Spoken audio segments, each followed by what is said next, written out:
Welcome to our channel. Deleting old emails in Gmail bulk helps free up storage space and organize your inbox efficiently.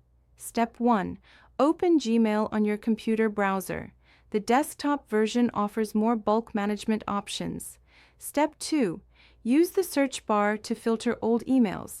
Type older than :1y for emails older than 1 year. Step 3. Refine your search further if needed. Add from or subject to target specific senders or topics. Step 4. Click the checkbox at the top to select all visible emails on the current page. Step 5. Click Select all conversations that match this search link that appears above your emails. Step 6. Click the trash icon to move all selected emails to trash. They remain recoverable for 30 days. Step 7. Empty trash immediately if you want permanent deletion. Go to Trash and click Empty Trash now. Step 8. Check your storage usage.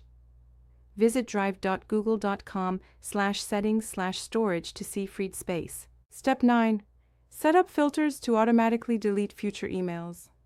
Use settings, filters to create rules.